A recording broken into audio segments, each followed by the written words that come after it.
Hello and welcome to this journey of moral philosophy. Last time we had a look at what is basically ethics, or what will we call an ethical act, or who do we say is an ethical person. Now let's take a look into the etymology of ethics and morality, and basically, try to see what it's really trying to tell us about. So now we may have wondered sometime or the other, where do the words ethics and morality come from, and what do they tell us about how people have understood right and wrong through history. Now, when we look at the etymology, we see that uh, it also often helps us to see what the earliest thinkers meant when they talked about human goodness or virtue. So, both ethics and morality mean roughly the same thing, that is, the study of right and wrong, but they come from two different languages and they carry slightly different shades of meaning. So, let's first take a look at the Greek root, that is ethos. So, the word ethos comes from the ethics comes from the ancient Greek word, that is ethos. Okay, now this has a very rich layer of meaning. Okay, the word ethos has a very rich layer of meaning. Now, what did it originally mean? So, it originally meant character, that is the inner quality or the moral fiber of a person. It also meant the custom or habit, that is a pattern of behavior that becomes second nature. And it also meant disposition or manner, the way one tends to act or respond consistently. So, in ancient Greek society, ethos was used to describe the moral atmosphere and the character of an individual or a community. So, when someone spoke of the Athenian ethos, so they meant the characteristic way Athenians lived and behaved, their values, courage, sense of honor, and love of knowledge. Now, let's take a look at Aristotle's understanding. So, Aristotle, the great Greek philosopher, gave this very word a precise philosophical meaning, and he called ethics as the science of character. That is, the philosophical study of how human beings ought to live and what kind of persons they should become. So, therefore, look at these words, how we ought to live and what kind of persons we should become. So, for Aristotle, ethics was not merely about following rules, it was about shaping the self, it was about forming habits that led to a good and flourishing life. Okay, so what he called as eudaimonia or happiness, that is in the sense of living well. Now, we are what we repeatedly do.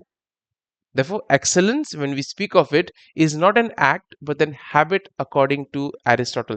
So, in this sense, we see that ethics is about moral formation, it's about developing a stable and virtuous character.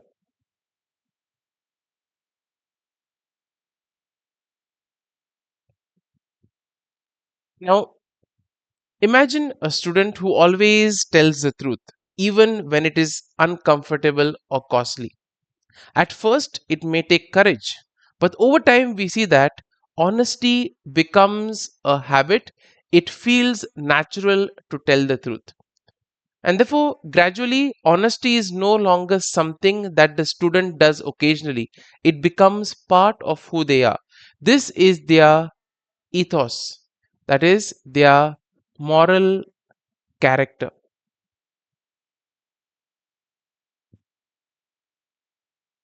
Say A soldier who practices courage not just once, but over and over in the face of fear, he will develop the habit of bravery. So, this habit we see becomes a virtue. Okay, it is a stable quality of character. So, therefore, ethics is not just about individual acts, that is, either telling the truth or being kind, being fair. It's about the formation of moral character through repeated right actions.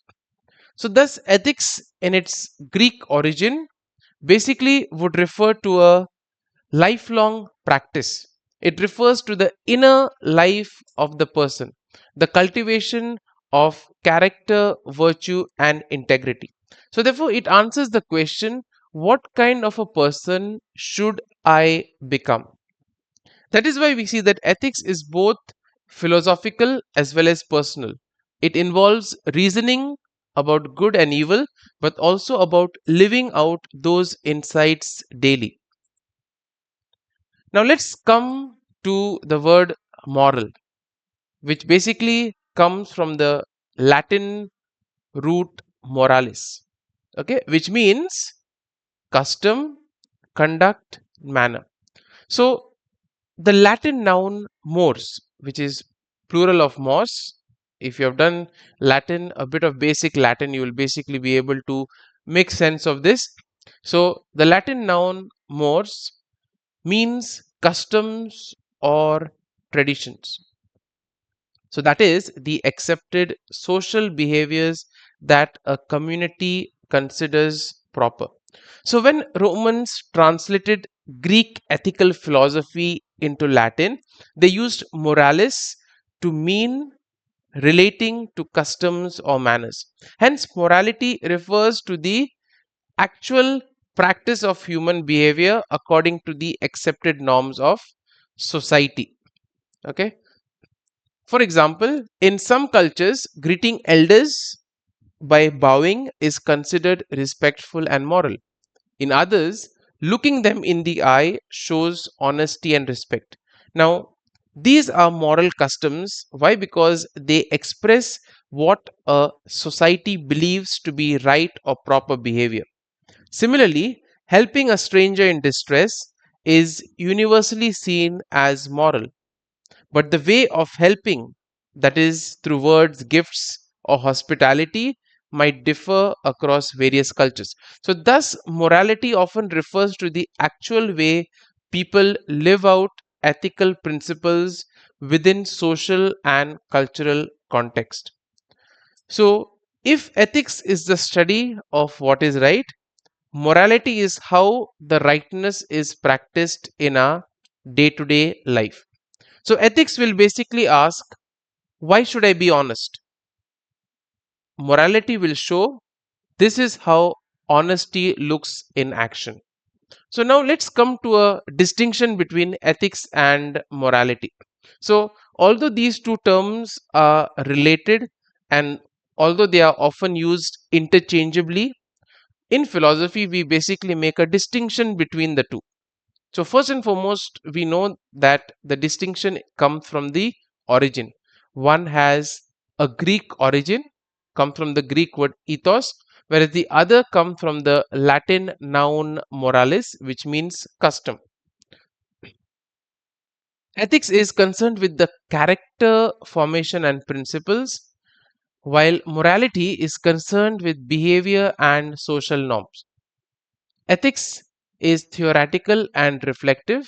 It studies why an act is right, whereas morality is practical and habitual. It shows in action what is right.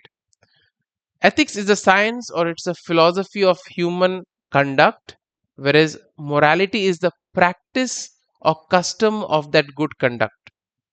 So, ethics will determines or it will determine what ought to be done. Morality describes what people actually do. So, ethics then is universal and rational, while morality is often culture bound and relative. So, again, these distinctions are not very strict. Depending on the situation, we may find a few differences here and there. Let's say, for example, a society practices untouchability, that is, treating certain groups as inferior. Now, from the moral point of view, okay, in that particular community, people might say it's acceptable, it's a tradition. But from an ethical point of view, a philosopher or a reformer would question, is it truly right or just to treat some humans as untouchable? Thus, we can say that morality describes behavior based on customs, while ethic will critique those customs using reason and principles. So, ethics can therefore challenge immoral traditions and it can guide moral reforms. For example, reformers like Mahatma Gandhi and Martin Luther King Jr., they appeal to ethical principles of justice and equality to question immoral social practices that were accepted by their societies. Okay, so let's take another illustration. Think about social media behavior. Okay, a moral code might say be polite online and don't insult others. But ethics will ask a deeper question. How does my online behavior shape my integrity and respect for human dignity?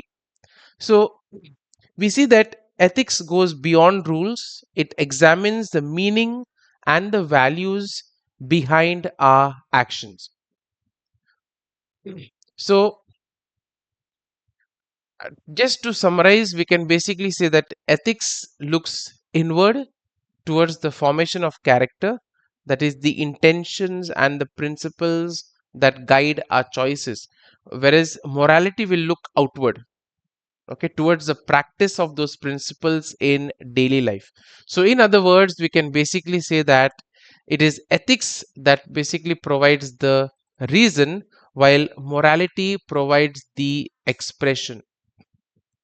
So, when we study ethics, we are not merely learning about what people do, but why they ought to do it, and how through repeated actions we become the kind of people who naturally do good. With this, let us now come to the definition of ethics. Now, when you make a decision, let's say, for example, it is helping a friend or telling the truth or even cheating on a test. Now, you may ask what makes one action right and the other action wrong? That is, what makes telling the truth right and telling lies wrong? Okay, so we may have various responses to this, like, telling the truth when it feels good, maybe it is good, or when we feel guilty, that is bad. Now, the moment we begin asking why something is right or why something is wrong or why something is good or why something is bad, we are automatically entering into the field of ethics. So ethics can be defined as the science of human conduct dealing with what is good or bad, right or wrong in human behavior. So let's try to break this down word by word to understand what exactly does ethics really mean.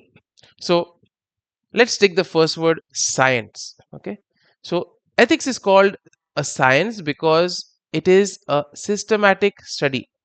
So it uses reason, reflection, and logical analysis to understand human actions and not just emotions or opinion. So it seeks general principles like any other science. But what is its subject? Its subject is human behavior.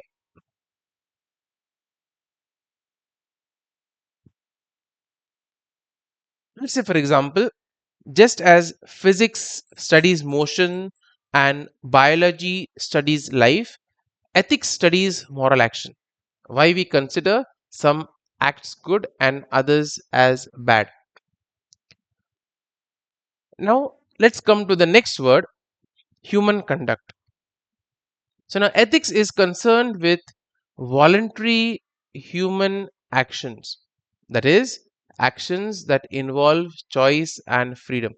So, when a person helps a stranger, or when somebody tells a lie, or when somebody keeps a promise, these are not just automatic reflexes, they involve conscious decision making. So, ethics will study the motives, the intentions, and the consequences of choices. So, for example, a doctor choosing to stay late to treat an emergency patient does more than just perform a moral duty. They make a moral choice to prioritize the well being of the other.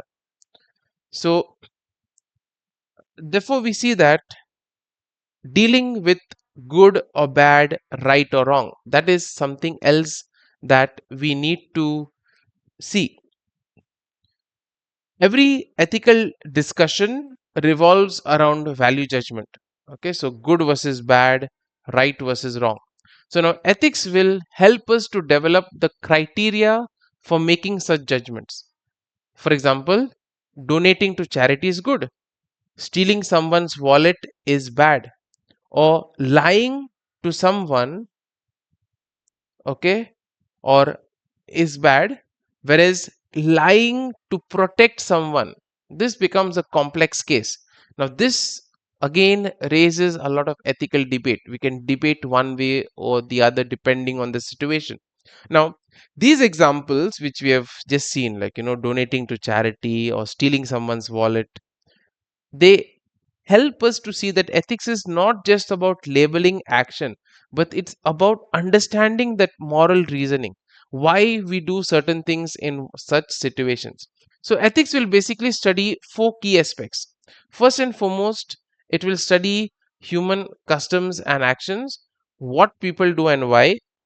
Okay, then it will try to have a moral evaluation, judge actions as right or wrong. Then we'll also speak about moral consciousness, that is, the awareness of ethical value, and ultimately freedom and responsibility, that is, acting voluntarily. So, when we basically say that, you know, ethics is concerned with human customs and actions, here what we are trying to say is that we're trying to see what people do and why. So ethics doesn't just describe what humans do, it also asks why they are doing it. Okay. So, for example, people greet elders respectfully. This may arise from cultural custom, but ethics ask, is value or is respect valuable in itself? Or people recycle waste? Ethics will ask, are we morally responsible for the environment?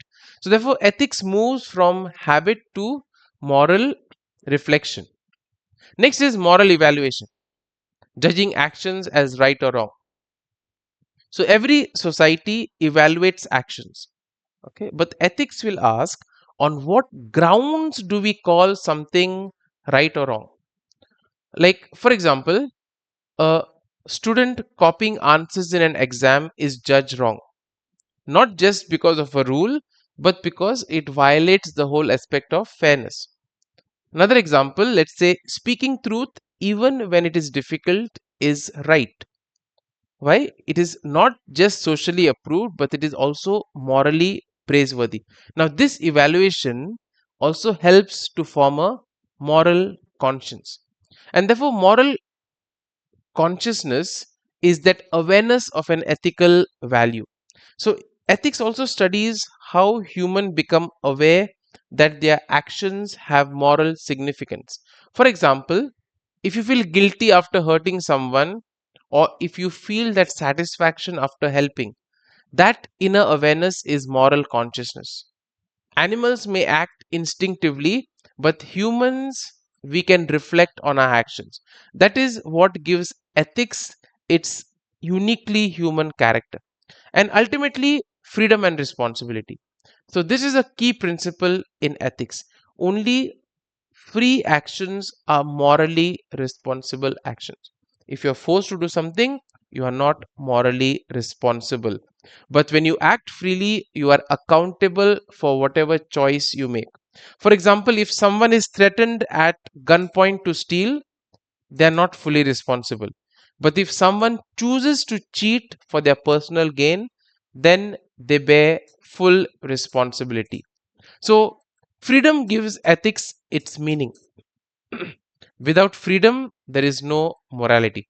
So, ultimately, we can say that ethics is the systematic study of human conduct in the light of right and wrong, good and bad, that is done freely and consciously with moral awareness and responsibility.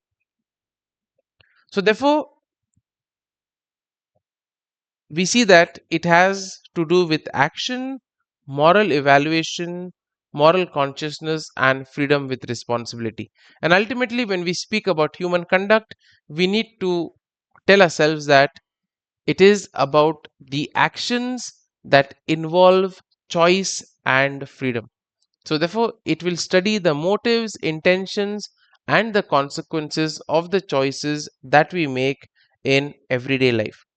So, this is all for the definition of ethics and all the other things that are involved when we speak about ethics. So, we have basically looked at the root and then tried to dissect the definition of ethics. Next time, we'll take a look at the branches and nature of ethics. So, till then, live ethically and do good.